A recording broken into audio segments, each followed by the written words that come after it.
तो तो जगन्नाथ जी का स्नान यात्रा बहुत महत्वपूर्ण दिवस है, बिकॉज असल में क्या होता है, क्योंकि ये भी बारिश का मौसम है, बारिश का मौसम शुरू हो रहा है, तो इस समय पर जगन्नाथ जी भी भीग जाते हैं। हाँ, और विशेष करके भक्त उनको अभिषेक करते हैं, जैसे हमने किया पुरी में भी बहुत भव्य रूप से हुआ था। असल में उसका असली डेट है शनिवार, कल जो बीता हुआ, कल का दिन था, लेकिन यहाँ पर संडे इसलिए है, सब लोग आ सकते हैं इसलिए आज यहाँ मना रहे हैं। तो जगन्नाथ जी कौन है? जगन्नाथ जी तो स्वयं कौन है? श्री कृष्ण है। और ये बलराम और सुभद्रा के साथ क्यों हैं? और जगन्नाथ जी का जो रूप है कृष्ण का रूप से थोड़ा सा अलग लगता है, तो ऐसा क्यों है? तो सबसे पहले असल में इसको समझाने के लिए कुछ लीलाओं में हमें जाना पड़ेगा जो द्वारका में हुई।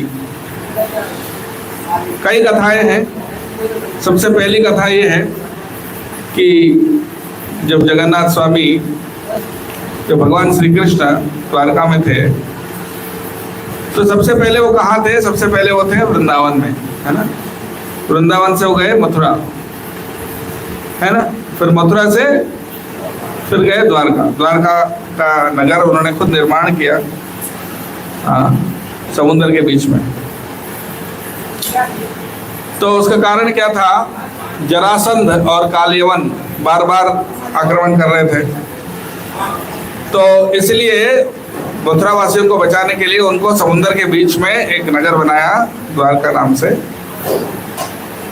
और वहां पर भगवान श्री कृष्ण ने 16,108 रानियों से विवाह किया। सुदर्शन, तो 16,108 रानियों से विवाह किया, और इन रानियों का एक समस्या थी कि वो देखते थे, एक तो अच्छी बात यह है कि भगवान उनके साथ हमेशा रहते थे। 16,108 रानियों को ऐसा नहीं कि एक एक दिन एक एक रानी की बारी है, ऐसा होता तो 16,108 दिन के बाद उनकी बारी आती है, तो फिर वो परेशान हो जाते। लेकिन भगवान क्या करते थे? अपने आप को विस्तार कर लेते थे 16,108 रूप में, और हर रानी को यही लगता था कि कृष्ण मेरे साथ ही है। लेकिन फिर भी एक समस्या थी कि यद्यपि कृष्ण उनके साथ थे, फिर भी उनको ऐसा लगता था कि फिजिकली यहाँ है लेकिन मानसिक रूप से यहाँ नहीं है। क्यों? क्योंकि हमेशा उनका ध्यान कहीं और होता था। और वो ध्यान कहीं और क्यों होता था? क्योंकि उनका ध्यान कहाँ था? वृंदावन में था। वृंदावन के ब्रजवासियों के बारे में सोचते थे, जहां उन्होंने बचपन बिताया था। तो जो वृंदावन के व्रज के गोपियां और गोप बालक और गाय वगैरह, इनका स्मरण होता था। और रुक्मिणी जी और सत्यभामा और सारे रानियां मिलकर चर्चा करने लगी, कृष्ण तो यहाँ रहते हैं लेकिन मन यहाँ नहीं रहता। रुक्मिणी जी कहती है कि वो बिस्तर पर लेटे रात को, सारा रात भर वो रात में नींद में पुकारते हैं, किनका नाम? गायों के नाम पुकारते हैं, गोपियों का नाम पुकारते हैं, राधा रानी का नाम पुकारते हैं। और लेकिन लेटे मेरे पास में लेटे हैं, लेकिन उनका ध्यान ब्रजवासियों के ऊपर है। तो रात भर उनका मन ध्यान ब्रजवासियों के ऊपर ही होता है।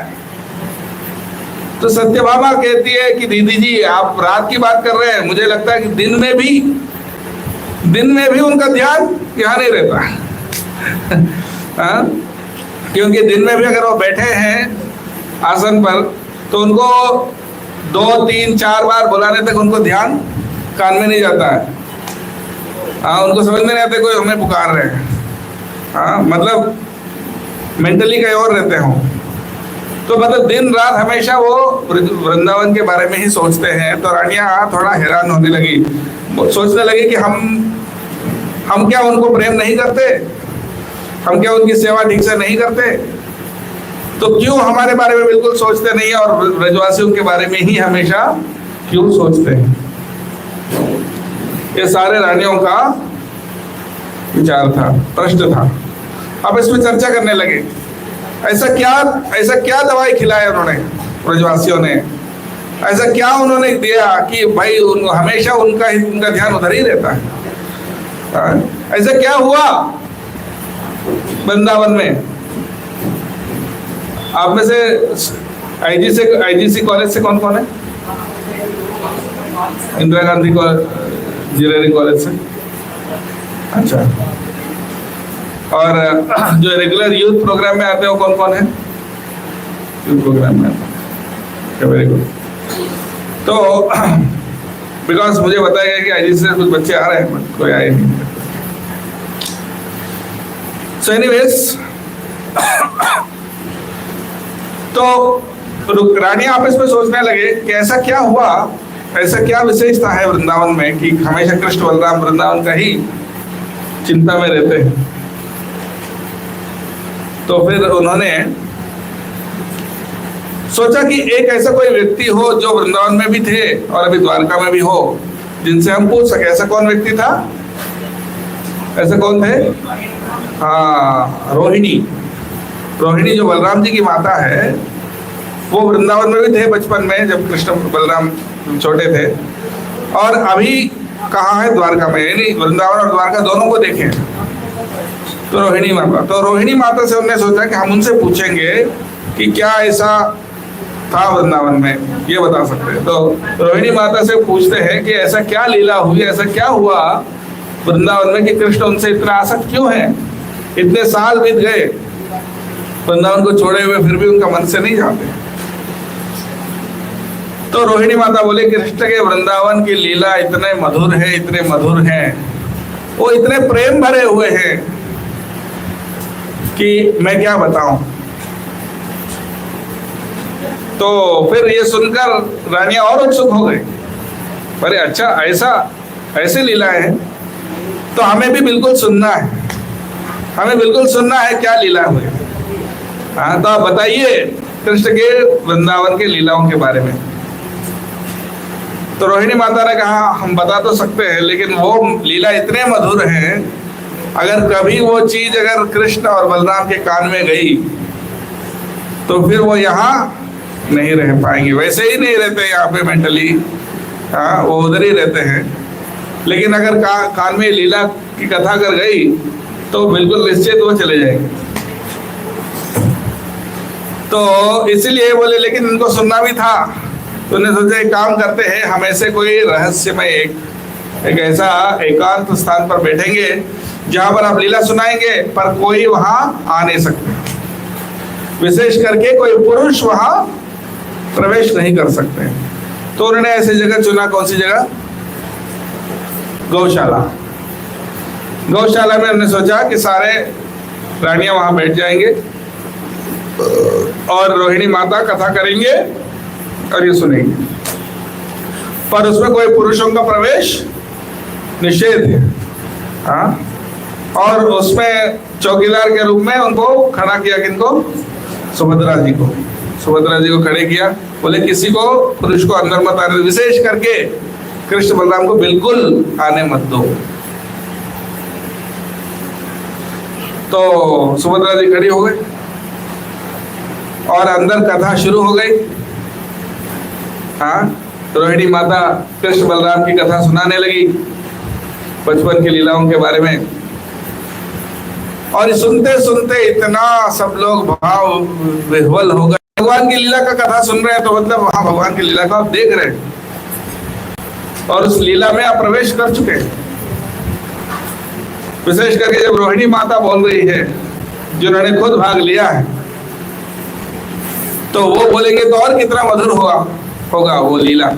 तो रोहिणी माता की कथा में सभी रानियां सुनकर उसमें पूरी तरह से मग्न हो गई और सबके आंखों में आंसू आने लगा। कोई कुछ बोल नहीं पा रहा है, कोई गला रुद्ध हो गया। और सुभद्रा महारानी को भी क्यूरियोसिटी थी, उनको भी सुनना था। दरवाजे के पास खड़ी है, लेकिन वो भी कान लगा के सुन रही हैं। और इन दिनों हमारे कलयुग के कानों जैसा नहीं है, उनके शार्प सेंसेस थे। तो वो सुन सकती थी, दरवाजे के पास खड़ी खड़ी भी वो सुन रही थी लीला सब।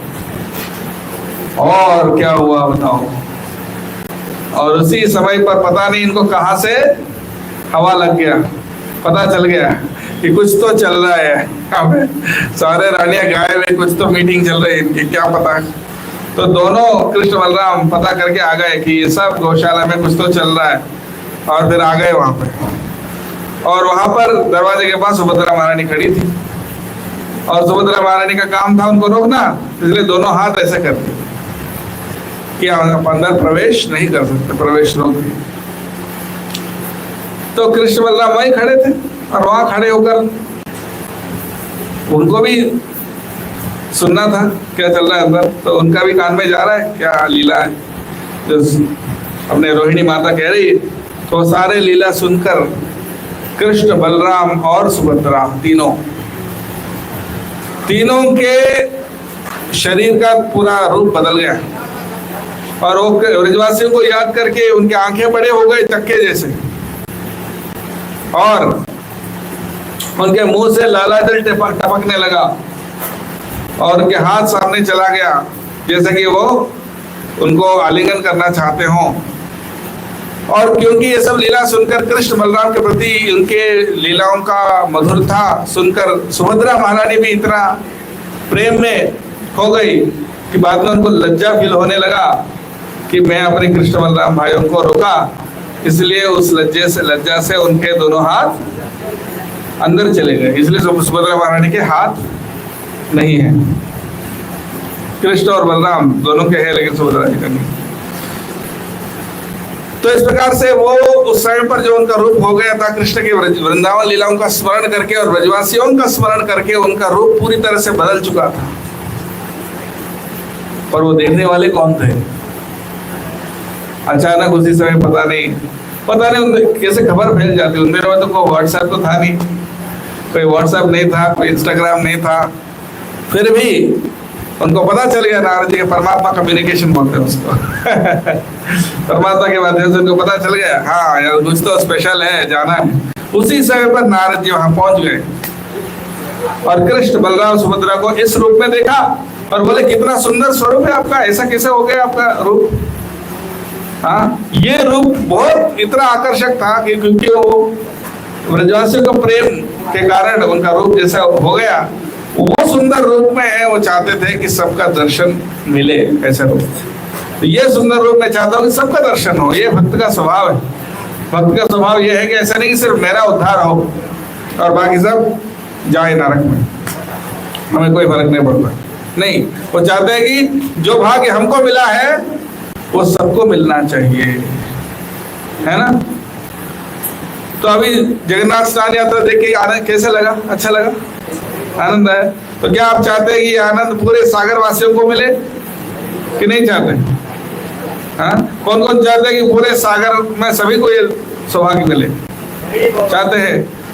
तो क्या करना चाहिए? सबको जाकर बुलाना चाहिए जगन्नाथ रथ यात्रा में। हाँ, जगन्नाथ रथ यात्रा में जाके सबको बुलाओ और भाग लेने के लिए बोलिए। हाँ, प्रेरणा कीजिए और रेगुलरली हर संडे को आए और अच्छा। तो इस प्रकार से प्रचार करना चाहिए। तो नारद जी भी सबसे बड़े प्रीचर थे, सबसे पहले प्रचारक थे। कौन? नारद जी। वो चाहते थे कि सबको मिले ऐसा दर्शन। तो उन्हें प्रार्थना किया कृष्ण से, बोले कलयुग में मैं इसी रूप में सबको दर्शन दूंगा। हाँ, नीलाचल पर्वत के ऊपर जगन्नाथ, बलदेव और सुभद्रा के रूप में। तो ये जगन्नाथ जी का स्वरूप है। तो ये एक लीला है जिसके कारण जगन्नाथ, बलदेव, सुभद्रा इस प्रकार से आए हैं। पर इसके अलावा और भी बहुत सारी लीला हैं, 2-3 और बताएंगे। ये तो एक कारण है, पर एक और कारण है क्यों जगन्नाथ जी का रूप ऐसा हो गया। तो कृष्ण वृंदावन छोड़ के कहाँ चले गए? द्वारका, है ना। तो बहुत समय बीत गया, कितना? लगभग 100 साल बीत गए। वृंदावन छोड़े हुए कितने साल बीत गए?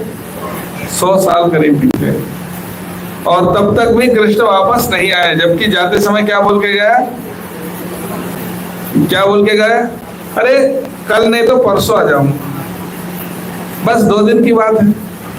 हाँ, आप इतना क्यों उतावला हो रही, मैं भैया थोड़ा शहर घूम के आ जाऊंगा। हाँ, तो कल नहीं तो परसों आ जाऊंगा, बस बोल के गया। 100 साल बीत गया, अभी तक नहीं आया। और सारे व्रजवासी और गोपियां बहुत विरह में तड़प रही थी कि कृष्ण कब आएंगे। और कृष्ण के विरह में वो तो कब का शरीर छोड़ दी होती, लेकिन एक ही विचार के कारण वो शरीर नहीं छोड़ी। क्यों? क्योंकि अगर कृष्ण वापस आकर देखे कोई है नहीं तो उनको कितना बुरा लगता है, इसलिए सिर्फ समौर अगर वो जीवित रही। लेकिन एक ऐसा अवसर मिला था उनको,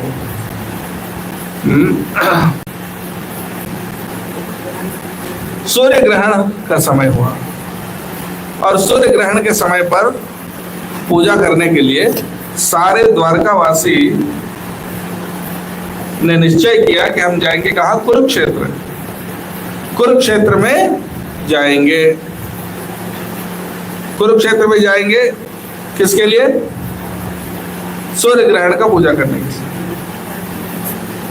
तो सारे द्वारकावासी द्वारका से निकल गए, और ये खबर आया वृंदावन में, सबने भी सोचा कि हम भी चलते हैं वहां, कृष्ण का मुलाकात हो जाएगा कृष्ण से। तो सारे ब्रजवासी भी यहाँ से वृंदावन से निकले, और वो भी वहां पहुंच गए, कहाँ पे? कुरुक्षेत्र। और कुरुक्षेत्र में जब पहुंचकर तब तक पूजा समाप्त हो चुकी थी, और कृष्ण बलराम सब वापस द्वारका जाने के लिए तैयार हो गए, अपने अपने रथ में बैठ गए। और उसी समय पर ब्रजवासी जब वहां पहुंचते हैं, देखो 100 साल के विरह के बाद, 100 साल के बिछाव के बाद जब कृष्ण पहली बार ब्रजवासियों से मिलते हैं, विशेष करके राधा रानी से मिलते हैं, उनका वेश कैसा था? उनका वेश था राजवेश, राजा का जैसा वेश था। और उस राजा वेश में जब कृष्ण था, बलराम थे, सुभद्रा जी अलग अलग रथ में थे, तो उन्होंने जब ब्रजवासियों को देखा, उनको भी ऐसे ही वापस से उनका रूप बदल चुका था। उनके आंखें बड़े हो गए चक्र जैसे, उनके हाथ सामने चले गए ऐसा। हाँ, और पर इस रूप को देखकर राधा रानी को संतुष्टि नहीं मिली। क्यों? क्योंकि उनको लगा कि ये मेरे कृष्ण नहीं है, मेरे कृष्ण ऐसे नहीं होते। मेरा कृष्ण राजा नहीं है, मेरा कृष्ण कौन है? ग्वाला है। मेरे कृष्ण के सर पर मुकुट नहीं होता है, सोने का मुकुट नहीं होता है, क्या होता है? पगड़ी होती है। हाँ, और मेरे कृष्ण के हाथ में धनुष बाण नहीं होते, क्या होते हैं? फ्लूट, मुरली होती है। और मेरे कृष्ण के ऐसा राजवेश नहीं है, बल्कि ग्वाल का वेश। और मेरे कृष्ण से रथ में नहीं बैठते हैं, बल्कि वो गाय चराते हैं। हाँ, तो लेकिन वो मैं बोलते मैं ही वो राधा हूँ, ये वही कृष्ण है, लेकिन फिर भी वो मोड़ नहीं आ रहा है। क्या बोलती हैं? यह कौमार हरः स एव हिवरस्ता एव चैत्र क्षमा तेजोन्मीलित भारती सर्वयः प्रौढ़ाः कदम्बानिलाः सा चैवास्मि तथापि तत्र सरद व्यापार लीला विधौ देवारोध से वेतसी तरोतले चेतः समुत्कंठते। कहती है कि यह कौमार हरः स एव हिवरः, यानी मेरे कौमार अवस्था में, कौमार अवस्था कब होता है? 5 साल, बचपन, 5 साल के उम्र में जो मेरे मन को हर लिया, ये वही है, ये वही वर है। तायव चैत्र क्षमा, ये वही चैत्र मास। तेज उन्मीलित मालती सुरभया, ये वही मालती फूल का खुशबू है। प्रौढ़ा कदम मारेगा हो, कदम तो वृक्ष के जो हवा है ये वैसे ही बह रहे अभी भी। साचैवास्मि, मैं वही हूं, वही राधा हूं मैं अभी भी। लेकिन तथापि फिर भी मेरा मन यहाँ संतुष्ट नहीं है। क्यों? ये रेवा आरोध से वेद कि कृष्ण यहाँ नहीं बल्कि यमुना के किनारे, रेवा नाम है, यमुना के किनारे वेदसी तरतले वेदसी वृक्ष के नीचे कृष्ण को मैं देखना चाहती हूँ। मान लीजिए हर भावना का एक माहौल होता है।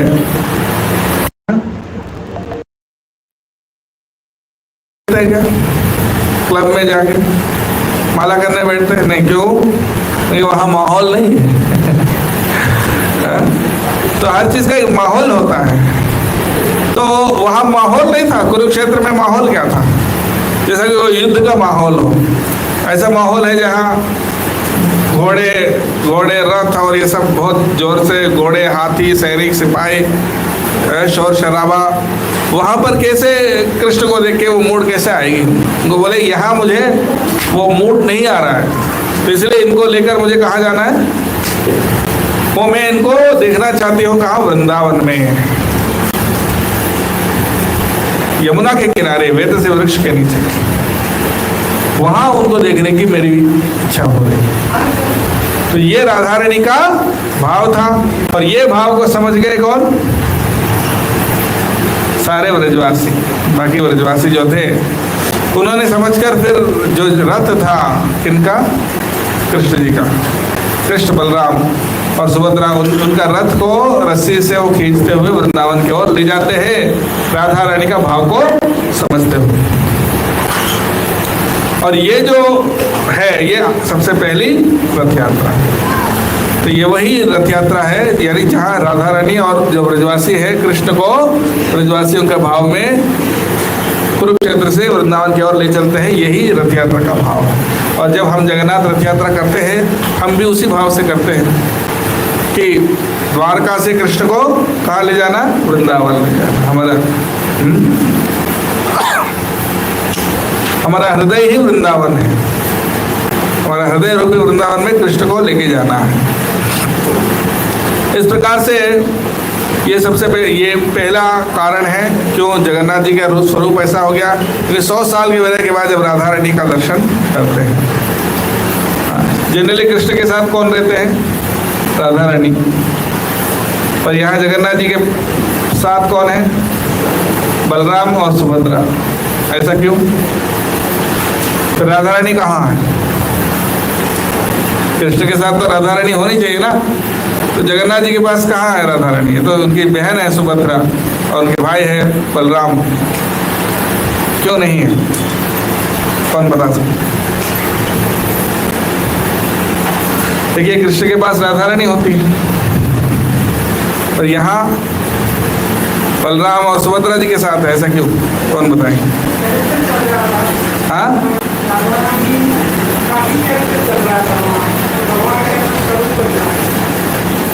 वो तो ठीक है। और the mode of separation, Radha Rani सामने है राधा रानी बगल में नहीं है, सामने है। राधा रानी को देख के ही तो जगन्नाथ जी का जो स्वरूप ऐसा बदल गया। कृष्ण का स्वरूप जगन्नाथ कैसे बन गया? राधा रानी को देखकर। यानी राधा रानी बगल में नहीं है, यहाँ कहाँ है? सामने है।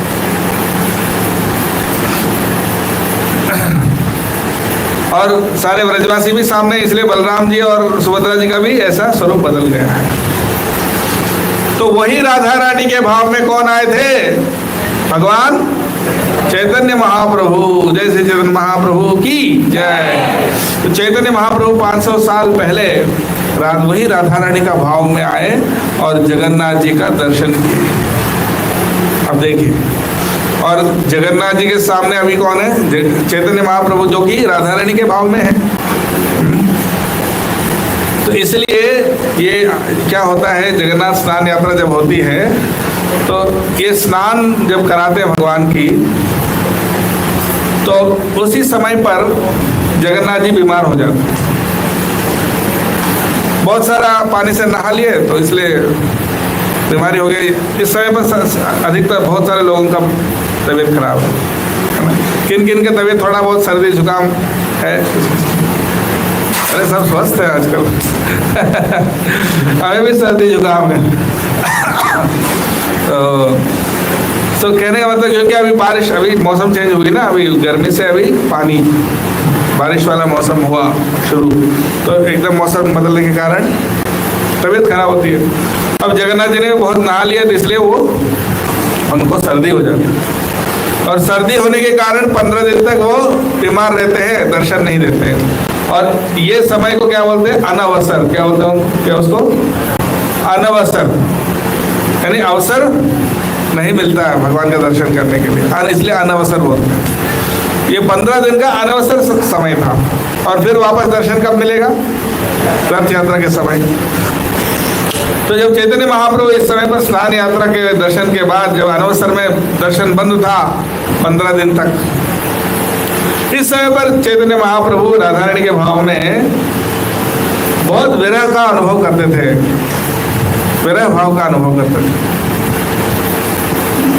और इसलिए इस विरह भाव का अनुभव करते हुए चैतन्य महाप्रभु क्या करें? उन्होंने भगवान का दर्शन करने के लिए चले गए थे आलालनाथ। आलालनाथ एक जगह है पुरी से थोड़ी सी दूर, लगभग 1-2 घंटे का रास्ता होगा बस से। जगन्नाथपुरी से वो आलालनाथ चले गए, आल्वारनाथ। आलालनाथ नहीं, आल्वारनाथ। आल्वार कौन है? श्री वैष्णव संप्रदाय के आचार्य जो रामानुजाचार्य से पहले थे। तो आल्वारों का नाथ भगवान विष्णु, विष्णु का चतुर्भुज रूप का दर्शन होता है। कहाँ पे? आलालनाथ। तो बहुत पूरा प्राचीन मंदिर है।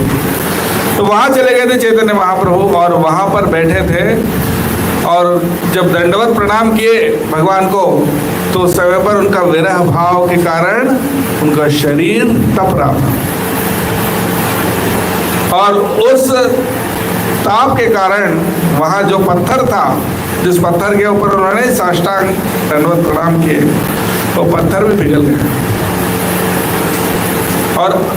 और उसी शेप में अभी भी हम आलालनाथ जाएंगे कभी जगह। कौन कौन गए थे आलालनाथ पुरी की यात्रा में? वहाँ देखे थे जहाँ पर चैतन्य महाप्रभु लेटे थे, यानी जहाँ उनके घुटने हैं, जहाँ उनकी छाती है, जहाँ उनके ये है, वहाँ छोटे छोटे गड्ढे बने हुए हैं, मतलब वो पत्थर में, जहाँ वो मेल्ट हो गया,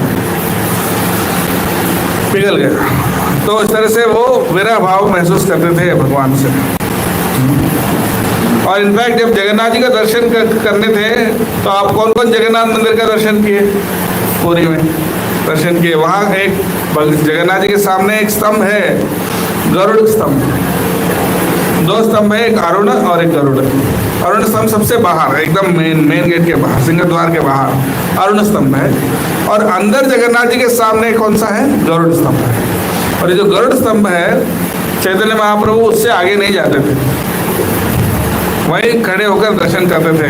और उन्होंने उनके हाथ से ऐसे गरुड़ स्तंभ को ऐसा पकड़े हुए थे, और उनके उंगलियों का निशान बना हुआ है उस गरुड़ स्तंभ के ऊपर। जनरली वहाँ बहुत भीड़ होती है, तो इसलिए वो देखने में नहीं हो पाता, खड़ा होना ही मुश्किल है।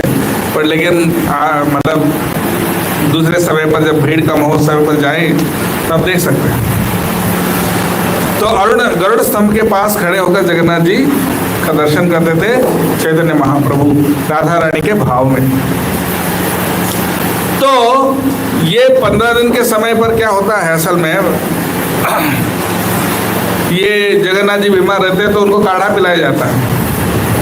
काढ़ा पिलाया जाता है, और खाने के लिए सिर्फ खिचड़ी, उबले हुए सब्जी और चीज़ें, बीमार के हिसाब से जो खिलाते हैं वही खिलाया जाता है। और कुछ नारियल गुड़ के लड्डू जिसमें अजवाइन वाला, वो सब खिलाए जाते हैं। तो ये बहुत विशेष पीरियड है। तो उसी समय पर जब चैतन्य महाप्रभु वहाँ जगन्नाथपुरी में थे, वहाँ पर इंद्रद्युम्न सरोवर है। इंद्रद्युम्न सरोवर एक बहुत बड़ा तालाब है, जहाँ पर नौका विहार भी होता है जगन्नाथ जी का। तो वहाँ पर सारे जो चैतन्य महाप्रभु के पार्षद हैं, वो इससे पहले जस्ट कुछ दिन पहले नौका विहार हुआ था, नौका विहार का कितने दिन हुए नौका विहार? हाँ, 2 हफ्ते भी नहीं हुए। कौन सा डेट का था नौका बोट फेस्टिवल? हाँ,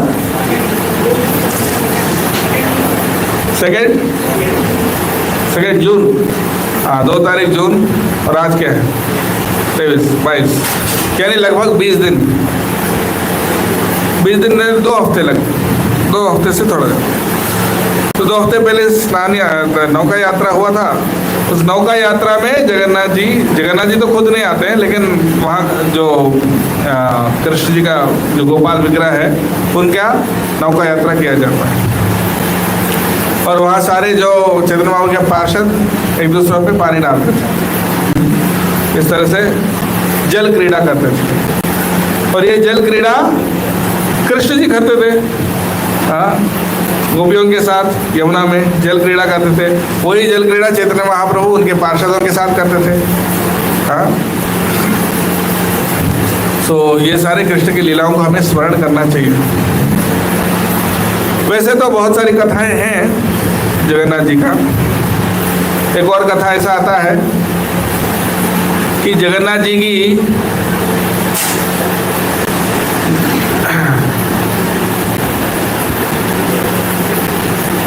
अपने स्नान यात्रा के बाद जगन्नाथ जी को वस्त्र पहनाया जाता है। कौन सा वस्त्र पहनाया जाता है? माड़ वस्त्र। माड़ वस्त्र मतलब कपड़ों को चावल के पानी होता है ना, चावल का पानी स्टार्च, उसमें डुबाया जाता है। उससे क्या होता है? वो कड़क हो जाता है, कड़क हो जाता है स्टार्च। तो कड़क होकर वो उसमें करके वो वस्त्र जगन्नाथ जी को पहनाया जाता है। तो चैतन्य महाप्रभु के एक पार्षद थे जिनका नाम था पुंडरीक विद्यानिधि। क्या नाम था? ये पुंडरीक विद्यानिधि भगवान की लीला में कौन थे? राधा रानी के पिताजी। राधा रानी के पिताजी का नाम क्या है? वृषभानु। वृषभानु राजा। तो वृषभानु राजा के अवतार थे कौन? पुंडरीक विद्यानिधि। और ये पुंडरीक विद्यानिधि चैतन्य महाप्रभु के पार्षद थे और उनके मित्र थे कौन? स्वरूप दामोदर। तो पुंडरीक विद्यानिधि ने देखा कि जगन्नाथ जी के पंडे क्या करते थे? जगन्नाथ जी को इस माड़ वस्त्र से अलंकार करते थे। और माड़ वस्त्र यानी जो चावल में डूबा हुआ जो वस्त्र है, जो कड़क हो जाता है, तो वो एक्चुअली अपवित्र है। वो बोलते थे कि देखो चावल के पानी में डूबा हुआ ये तो गंदा है, ये तो मतलब स्वच्छ नहीं है। तो ऐसे वस्त्र क्यों भगवान को पहनाया जा रहा है? ये नहीं पहनाना चाहिए। हाँ, ऐसा लगा किनको? पुंडरीक विद्यानिधि। और उन्हें जगन्नाथ जी के पुजारियों से कहा कि ऐसा क्यों वस्त्र पहनाते हैं। फिर हो गया, फिर वो सो गए वापस। और जब वो रात में सोए थे, अगले दिन सुबह, वैसे जनरली भक्त तो जल्दी उठ जाते हैं। हाँ, जल्दी सुबह प्रातः काल में 4 बजे उठ जाते हैं, उससे पहले उठ जाते हैं। लेकिन उस दिन बहुत देर तक उठे नहीं। कौन? पुंडरीक विद्यानिधि उठे नहीं। तो स्वरूप दामोदर तो उनके मित्र थे। तो उन्होंने सोचा क्या हुआ, कुछ तो हुआ है, चलो देखते हैं क्या हुआ। फिर वो गए अंदर, तो वो अपने मुंह छुपा रहे थे। क्यों मुंह छुपा रहे थे? कि उनका मुंह, चेहरा जो है इतना सूज गया था, बहुत सूज गया था। क्यों सूज गया था? बोले क्या ऐसे कैसे हो गया? कल रात तक तो ठीक थे। बोले मैं जब सोया था 2 भाई आए। कौन? जगन्नाथ और बलराम, बलदेव दोनों आए और मेरे ऊपर बैठे छाती पे और मुक्का मारने लगे, जोर जोर से मुक्का मारने लगे। ऐसा कोई ऐसा, कोई ऐसा, कोई ऐसा, कोई ऐसा मुक्का मारने लगे। बोले तुम हमारे भक्तों के ऊपर कमेंट करते हो कि हमें ऐसा कपड़ा पहना जाता है, ऐसे कपड़े पहनाना चाहिए, तो तुमको अच्छा नहीं लगता है, तुम आए क्यों यहाँ पे? तुम आए हो, दर्शन भी करना है, यहाँ का सब कुछ करना है और यहाँ का रीति रिवाजों का आलोचना भी करना है। तो इतना अच्छा नहीं लगता तो तुम यहाँ आए क्यों? हाँ, हमको यही अच्छा लगता है, हमको ऐसे ही कपड़े अच्छा लगते हैं, तुम कौन होते हो हमें ऐसा करके उनको प्रेम के मुक्का मारने लगे और उनका चेहरा सूज गया था। अगले दिन वो किसी को मुंह दिखाने लायक नहीं थे, तो पूछे कि क्या हो गया तो इस प्रकार से जगन्नाथ जी की कई लीला है। इस समय पर जो हुआ ये अनवसर, आज से 15 दिन तक अनवसर का समय है। इस समय पर असल में रथ यात्रा का डेट तो 7 तारीख है, लेकिन 7 से 19 के बीच में कई जगह रथ यात्रा अलग अलग दिन होता है। तो यहाँ का बारिश 16 तारीख का है। तो ये कुछ लीलाएं मैं हमने बताया। वैसे तो बहुत सारी कथा है, बहुत सारी लीला है, पर मुख्य रूप से हमें आज सीखने लायक क्या है, जगन्नाथ जी स्वयं कृष्ण हैं। शुरुआत में एक भजन गाया है, जय कृष्णा जय गौर से कृष्ण से जगन्नाथ, यानी जो गौर है, जो चैतन्य महाप्रभु, वही कृष्ण है और वही जगन्नाथ है। जय गौर से कृष्ण से जगन्नाथ। तो इसलिए जगन्नाथ जी का को कृष्ण से अभिन्न है, कृष्ण ही है, कृष्ण का स्वरूप है। और कृष्ण का सबसे दयालु रूप है। और प्रभुपाद जी की कृपा से पहले तो जगन्नाथ रथ यात्रा सिर्फ भारत में होता था, लेकिन श्रील प्रभुपाद जी ने क्या किया, श्रील प्रभुपाद जी ने क्या किया, इसको पूरे विश्व में सब जगह कराया। सबसे पहले इंडिया के बाहर रथ यात्रा कहाँ हुई, कौन जानते? सैन फ्रांसिस्को, अमेरिका में, वहाँ हुई। और वो कैसे हुई उसकी भी कथा है। प्रभुपाद जी एक बार बैठे हुए थे, तब तक इस्कॉन में डेटी वर्शिप शुरू नहीं हुआ था। शुरू हुआ था 1968 कभी ऐसा था। तो प्रभुपाद जी की शिष्य थी मालती माता जी। मालती माता जी ने क्या किया, वहाँ का एक इंडियन स्टोर था, वहाँ दुकान में गई और एक छोटी सी गुड़िया उठा के ले आई। और वो छोटी सी गुड़िया लेकर प्रभुपाद जी के टेबल के ऊपर ऐसा रखी। और प्रभुपाद जी उसको देख के साष्टांग दंडवत प्रणाम करने लगे। बोले ये कौन है? बोले ये साक्षात कृष्ण है, जगन्नाथ है। तो जगन्नाथ जी का चौटा उनको पता नहीं था कि ये जगन्नाथ है कि क्या है। बोले क्या है, रखे और दंडवत प्रणाम करे तो समझ गए ये जगन्नाथ है। तो देखो इनके साथ 2 और गुड़िया होंगी, उनको भी ले आओ। तो वो गई, उनको भी लेके आई। तो इस तरह से उनको देखकर जब जगन्नाथ जी स्वयं चल के आए ना, जगन्नाथ जी स्वयं चल के आए, प्रभुपाद जी ने नहीं बुलाया। तो फिर उनको देखकर फिर उनको प्रेरणा मिली। उनके शिष्य थे मालती माता जी के हस्बैंड, कौन है? श्याम सुंदर प्रभु। और श्याम सुंदर प्रभु से कहे कि इसी रूप में आप इतने बड़े विग्रह बना दो।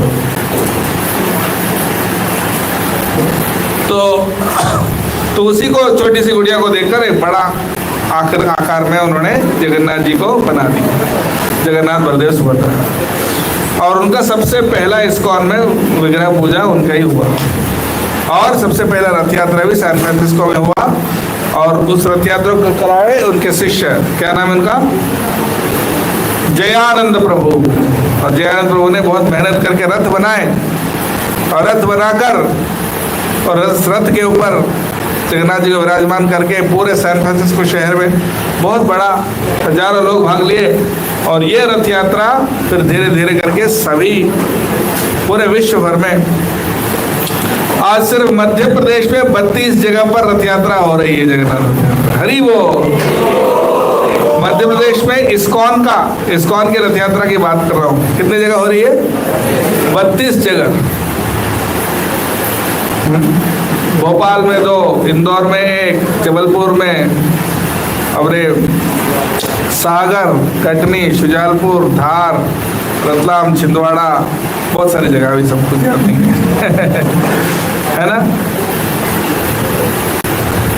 तो इस प्रकार से अभी सिर्फ एमपी में 32 है, तो सोचो भारत में कितने राज्य हैं, भारत में कितने होंगे? कई सैकड़ों सिर्फ भारत में, और पूरे विश्व में पता नहीं कितने हजारों जगह पर जगन्नाथ रथ यात्रा हो रही है। ये सब किन की कृपा से? किनकी कृपा से? श्रील प्रभुपाद जी की कृपा से।